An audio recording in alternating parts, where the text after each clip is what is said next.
Welcome to A Magical Life, Health, Wealth and Weight Loss. I'm your host, Magic Barclay, lead practitioner at Holistic Natural Health Australia and #1 best-selling author. In this podcast, I aim to give you practical tips on how to accelerate and sustain your health, increase your financial, spiritual and emotional wealth, and to look at something that haunts many of us needlessly, weight loss. In some episodes, I'll have guests available to give you even more tips, but in others, the floor is yours. Drop us a line at A Magical Life Podcast on Facebook and let me know what you would like to know more about. Now, sit back and enjoy, because it is time for you to create and truly discover a magical life. Welcome back to A Magical Life. I'm your host, Magic Barclay, and today I'm joined by the gorgeous Leslie Davis. Leslie had several major incidents in her life where she realised that she had to make a choice, keep going the way she was or start living her best life. She decided to start living her best life. That meant that she decided to get healthy mentally, physically, and emotionally. She adopted a philosophy of why not? She doesn't want to be an 80-year-old sitting in the rocker on her front porch saying, I wish I would have. Leslie has now published 5 books, finishing her 6th book and working on a 7th. She's taken up scuba diving, hot air ballooning, and deadlifting. She even rode an elephant in Africa. She's a wife, a mother, and doing her best to help other people learn to put their own oxygen masks on and start living their best lives. Fantastic. Welcome, Leslie. Well, thank you so much, Magic. I am so excited to be here and excited to get to talk to your listeners. We're so excited to have you. Now, tell me, I love deadlifting too. Hot air ballooning, scuba diving. Tell me, why do these things? Have they always been like on your bucket list and you decided, as you said, life's too short, let's do it? Yes, I became fascinated with hot air balloons when I was very young because I would see them, floating in the air, and they're always so colorful and so magical looking. But what's really crazy is I had this horrific fear of heights. So when we went on the first hot air balloon ride, I figured out how I was going to escape from the basket without anybody realizing it. And by the time I finished my escape plan, my mental preparation of my escape plan, we were off the ground. And I was like, oh my gosh, this is so incredible. I never want to come down. And then the scuba diving, I've always been, I love the ocean, everything in the ocean, and what better way to spend time with the ocean than to be under the water. And my favorite part about the whole thing is nobody can talk to you and there are no telephones down there. I love that. Scuba diving is on my list, and I also want to go cage diving with sharks. I think that would just be so exhilarating. Well, you're in Australia, so you get the really, really big, those things called great whites. I mean, I'm just off the coast of Texas. We get hammerheads and no great whites. So I'll let you do the cage dive with the great whites first, and you can tell me all about it, and then I will go try it. No worries. I'll send you that message. Not a problem. Now, tell me about these books that you've written, because you've been writing for so long. What messages do you like to tell people? My favorite message is that people are enough. What I discovered when I essentially collapsed trying to figure out, which way am I going to go, is that I had a myself-sized hole in my heart that I was always trying to fill with food, is what I was trying to do. And on my journey, I discovered that there are a whole lot of other people out there who are just like me. They were putting themselves last. They were doing everything they possibly could, with the exception of taking care of themselves. And the reason that they were doing that is they were trying to fill something inside of them. And what I discovered on the journey is you can't fill anything with anything other than learning to love yourself. And so that's my biggest message is, if you're not brave enough to love yourself right now, I will be brave for you while you learn how to be brave enough to love yourself and put yourself first. And that's one of the things that I like about your message to people. Especially, I was listening this afternoon to your message about how we speak about other people and talking about, when you're pointing one finger out, three fingers are pointing back.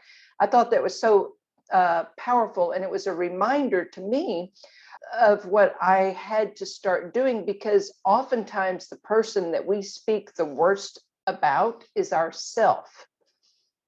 And part of what I like to help people learn is how to retrain the way you speak to yourself, so that you're speaking to yourself kindly, the way that you would your very best friend in the whole wide world. So your message really resonated with me today when I was listening to it. Thank you. That's lovely to hear. And yes, I completely agree that there often is a U-shaped hole in yourself. And that's when I wrote my book, Stop Being Fat, Love Yourself Skinny, which was not about weight loss. Everyone thinks it's a how-to weight loss book. It's not. It's about loving who you are in the skin that you're in.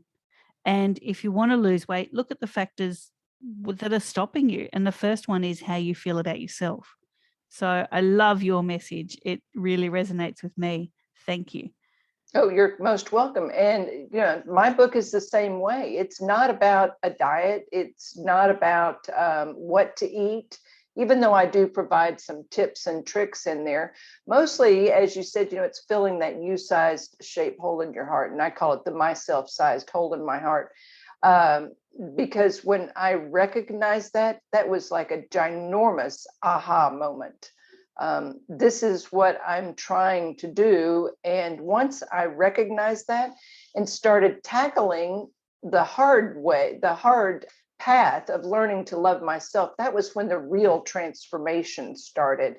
Because then I wasn't using food to compensate. I wasn't using food to stuff down my real feelings. And as a consequence, I was able to shed almost 100 pounds and keep it off, which to me is incredible, because, losing weight is easy. It's the keeping it off that's hard. Totally. And I myself have yo-yoed a fair bit. Once I lost a whole lot of the weight, I kept it off till menopause hit me. And then it was like learning who I am all over again. And I'm in that process now. And it's probably more cathartic now in menopause, knowing who I am, that I'm not just a mum or a friend or a partner. I'm me, and I'm this person that has now done my job of providing life. So I can actually really just focus on me. And that's a really big thing. A lot of women get to this point of menopause and go, oh no, the weight's back. I failed at everything I did before. But you have to realize you're a completely different person now. And you just put in process the things that you did before, but seeing yourself a different way and respecting yourself a different way. Well, exactly. And oftentimes people, when they're hitting menopause, they have lost a lot of what they consider to be their identity. Their children have grown, their children have gone off to college. If they're not totally out of the house, they're probably in high school or something like that. And so they're transitioning out of who they thought they were into, oh my gosh, who am I now?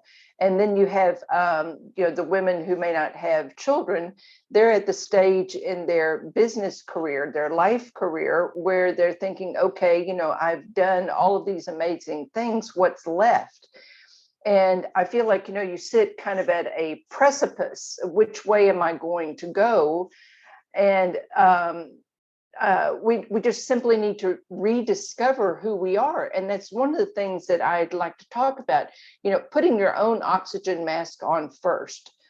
Because, and the reason I say that is in this society, and it has been, the same through the millennia, we as women especially are taught that we should not be first. We should put everybody else's needs wants, fears, emotions ahead of ours. And all of a sudden, I mean, this happened to me. I realized, what I had been doing to myself. I'd been stuffing down all that stuff, and I didn't know who I was or what I was feeling. And when I started putting myself first, now that does not mean that you are selfish and you push to the front of the line or anything like that. What that means is you take a moment and you say to yourself, what am I feeling right now? If you're feeling sad, then you say to yourself, you know what, right now I'm feeling sad, and that is okay. If you're feeling happy, you say, you know what, right now I'm feeling happy, and that is okay too. All you're doing is checking in with yourself, and then you can take care of everybody else. And we have to relearn and go against what society and what a lot of people around us expect. And that's where it can get difficult. So we need some kind of support system and belief in ourselves so that we can do those hard things. Agreed. And when my kids were little, we'd catch a flight to somewhere to go on holiday or something, and I would get really angry when the safety message came on about the oxygen mask. I would think, no way am I depriving my babies of oxygen for even a second. Like, I would literally want to jump up out of the chair and strangle the hostie, because how dare you tell me my kids can't put oxygen on? And it really took a lot for me to realize why they say that. Because if I don't have oxygen, I can't help the kids. And I think I went through a lot of my early motherhood life as doing everything for everyone else, and I really lost who I was. So that's a really important message to people. If you get nothing else out of the first 10 minutes of our chat, put your oxygen mask on. Well, and I say to people, I mean, this was kind of an aha moment. I mean, I've flown quite a bit, and I, like you, I mean, I'd get really, well, actually, I would get annoyed with the messages. I'm like, yeah, right. I need to know to buckle my seatbelt and oxygen mask and all that kind of stuff. And I stumbled across something on the internet. If it's on the internet, it's true. But anyway, in this case, it is true. Essentially, you have 30 seconds. When that oxygen mask drops, you've got about 30 seconds. And I was like, wow, no wonder they tell you to put yours on first. So then I started looking at the points in my life when I'd been putting other people's oxygen masks on for them. And no wonder I had nothing left. So when I came to this realization, I would say to people who would come to me with the same similar circumstance, and I would say, you know what?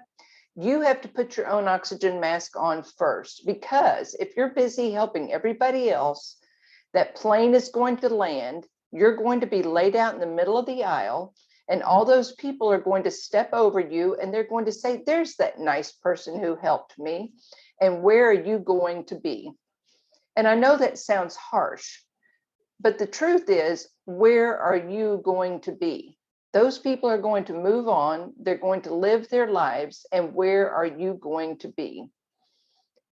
And if nothing else, I hope that you can understand why it is so important to take care of yourself first. And it's not being selfish, which is what so many people will try and tell you. Well, you're being selfish if you're taking care of yourself first.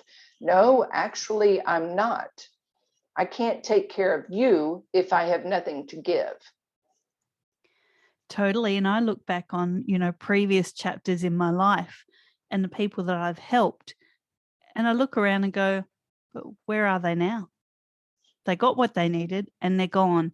And I think a lot of women especially kind of hit that 40s, 50s age group and go, where did everyone go? Like, here I am. I need some help. I need some support. Where's my tribe? So I think it's really important, by doing things like this podcast, that we create that tribe and give people a safe place to meet fantastic practitioners like yourself. So thank you. Oh, well, thank you. And I 100% agree. When we are so busy helping other people, they get what they need from us and they move on. And then when we need help, there isn't anyone around. And the message of your podcast, which I really enjoy, is building a tribe and, connecting people to people, which is so important, especially for people who don't understand how important it is to connect. Because, one of the things that I realized is when I'm busy running around helping other people, I'm not connecting with those people. I'm not really listening to what it is that they're struggling with. What I'm doing is I'm busy solving problems. Well, once you've solved a problem, you just move on to the next problem, right? You don't stick around and say, the stories around the campfire where you talk about, do you remember that time when we XYZ? Because there is really no we, it was an I solved your problem. So of course, we're left alone and we're looking for more people to help, but the people are fewer and fewer that we can help. So anyway, I'm very grateful that you are building a tribe with the people who are listening to your message. Thank you so much. Now let's get into these questions. I ask every guest the same questions, and I'm always amazed by the variety of answers that I get. So here goes. Leslie, what can your expertise do to accelerate health? When we're talking health, we're not just talking physical, but we're looking at emotional and spiritual as well. Well, I believe that because my main emphasis is on helping people learn to love themselves, I can really help them with their emotional and spiritual life, and that leads to an improvement in their physical life. When we are young, we are taught, well, if we say we are sad, people will say back to us, well, you shouldn't feel XYZ. So we have a dissonance as to how we are actually feeling. So I help people learn to recognize and name their emotions and confront them so that they realize that it is okay. The more we try and stuff them down, the more damage they do to us. And I also help people remove the word should from their vocabulary and don't let other people should all over them. And the spiritual piece of it, I reached out to God, and God is who really helped me because I didn't have very good parents. My parents were okay people, but they were not very parental. So God is, my father. He loves me unconditionally, because I discovered that what I felt that I was lacking was unconditional love in a safe place.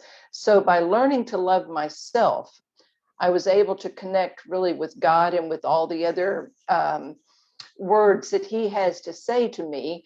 But additionally, as I became stronger emotionally and recognizing that I was not going to die or it wasn't going to hurt me to experience emotions, then I had more room inside of me to grow spiritually. But the biggest benefit from all of that, and this sounds absolutely crazy, the biggest benefit was that physically I was getting stronger and healthier. And in retrospect, the reason I was able to get stronger physically is I was no longer harming my body, trying to stuff down the emotions and trying to deny what I was really feeling. And also, I was no longer afraid to reach out to the one who was always right there with me. And that's really what my book is about. You Can't Eat Love. It's about learning to love yourself and live your very best life.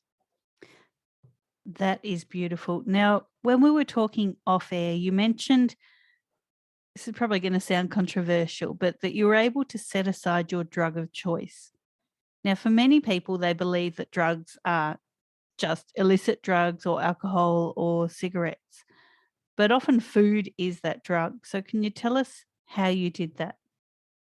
Oftentimes, when we go on a weight loss journey, you're given tips and tricks. And among those tips and tricks are, don't eat when you feel stressed.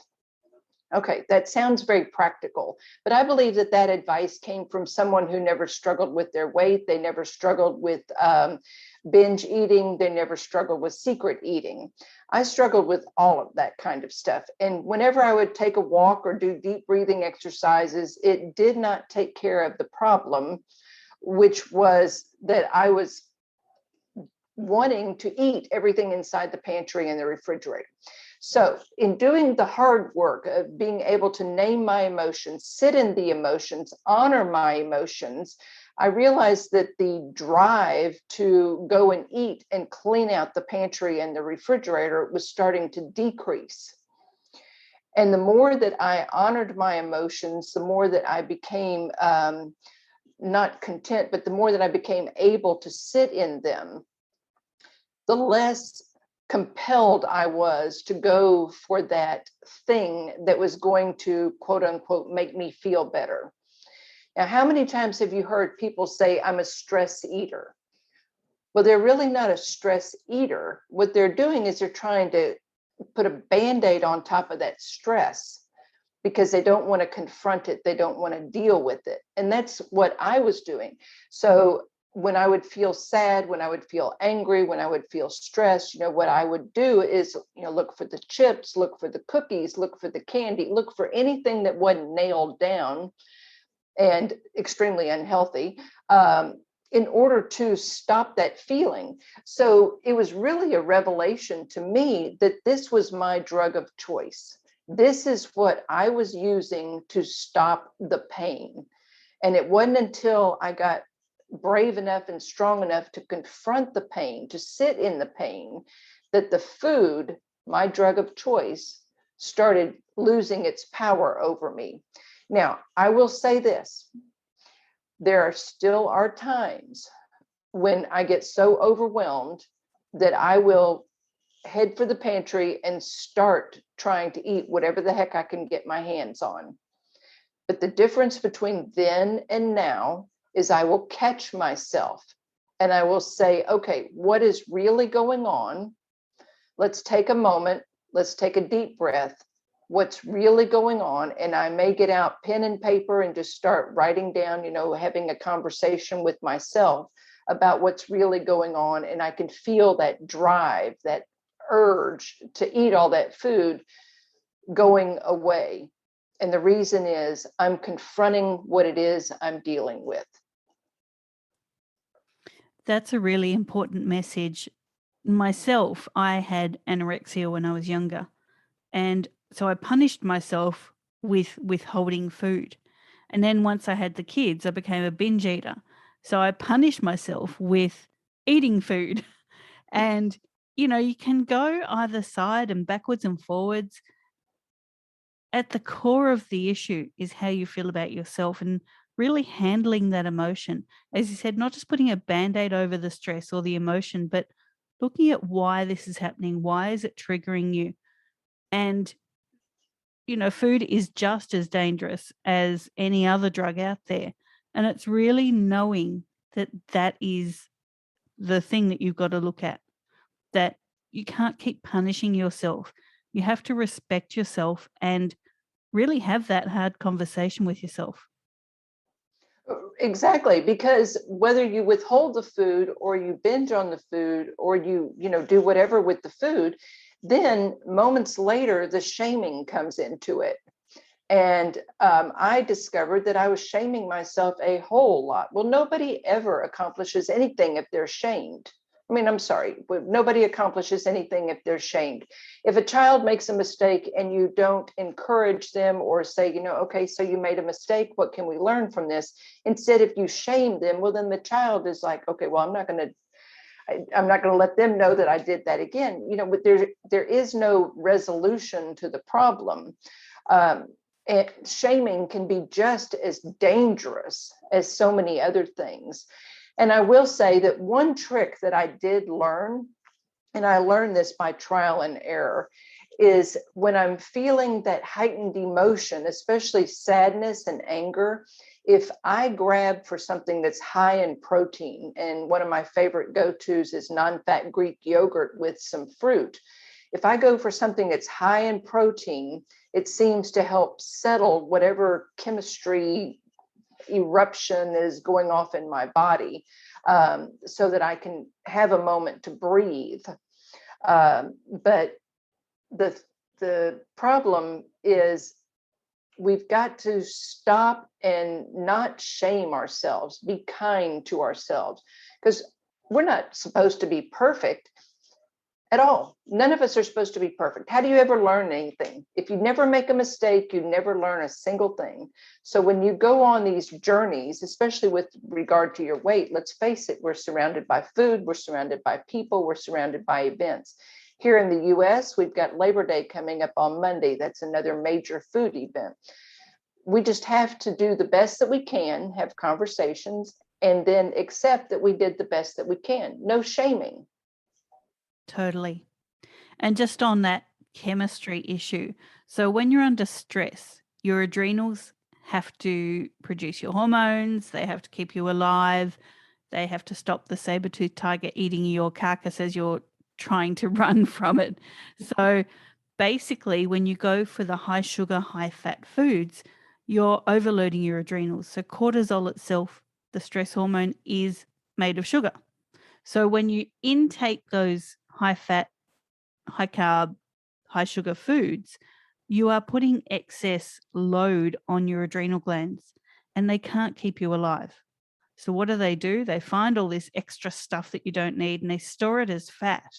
But they don't just store it as visible fat. They wrap it around all of your arteries, your veins, damages your neural pathways, so your nerves, and it slows you down.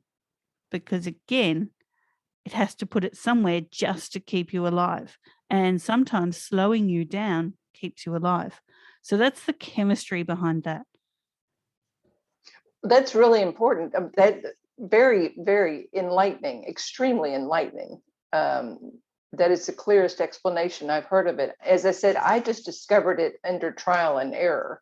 But thank you so much for that explanation. Wow.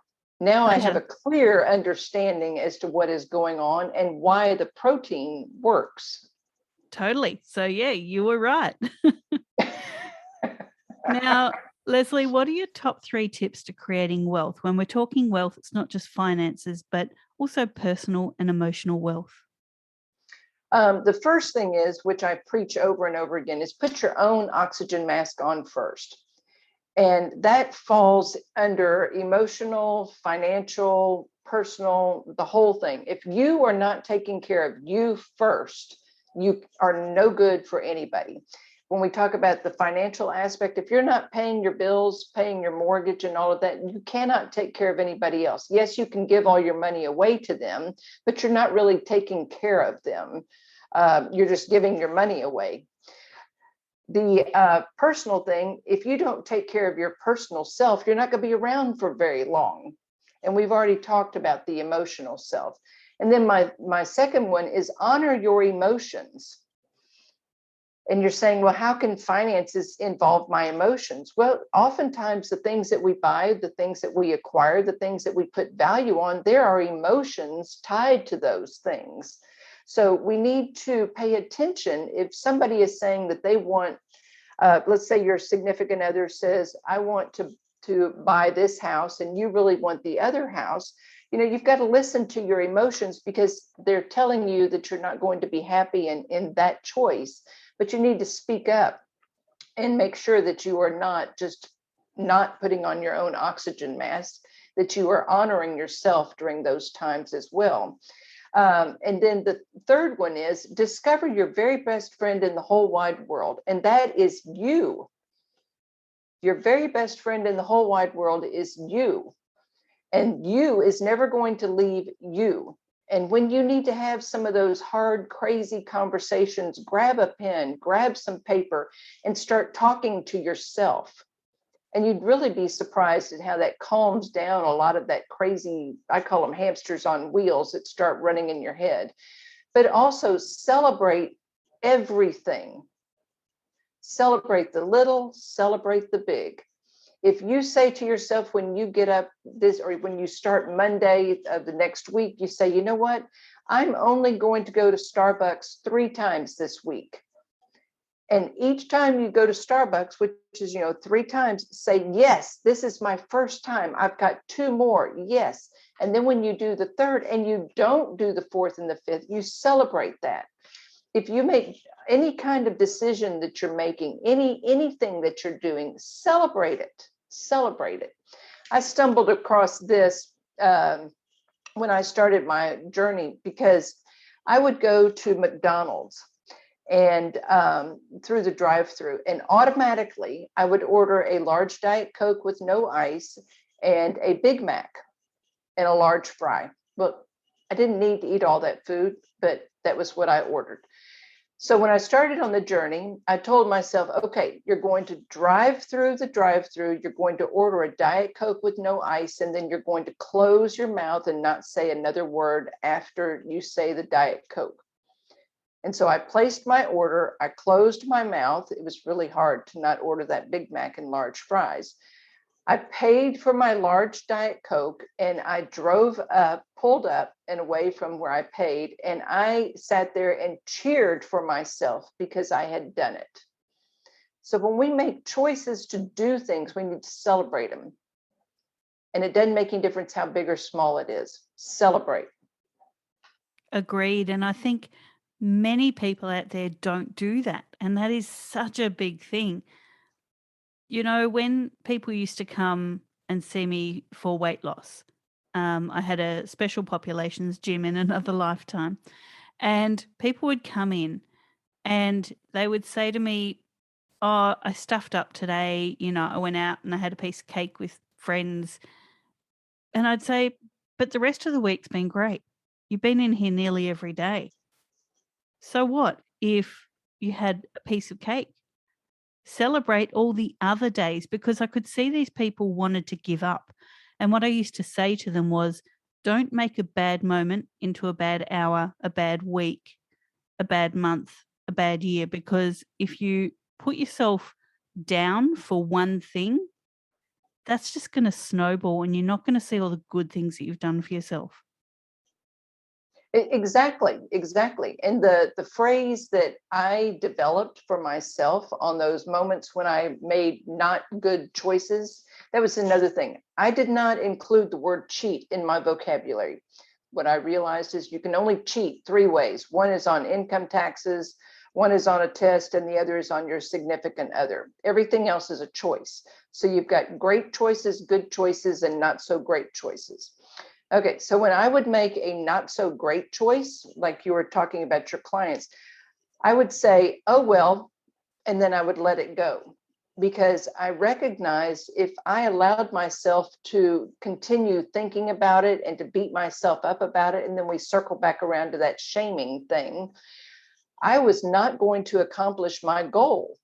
And my goal was to live my very best life. And the way that I was going to live my very best life was to be healthy mentally, emotionally, and physically.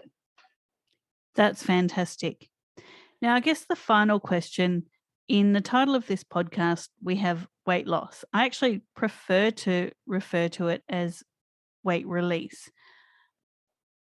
But Leslie, if you've ever battled your weight, what was the trigger to lose it? And what can you offer the listeners to reduce their stress? Because we know stress is a key issue in weight problems. Well, the trigger to lose my weight was my oldest son and his wife were having their first baby, which was going to be my very first grandchild. And they decided that I was not going to be part of their life. So it sent me back to when my own mother died, because she died 2 weeks before my oldest child was born, which was her first grandchild. And I hadn't really grieved that loss, even though at this point in time, it's been 37 years, because, I had the baby. But anyway, the depth of my grief was just so unbearable. I mean, I called it the Marianas Trench. It was that deep.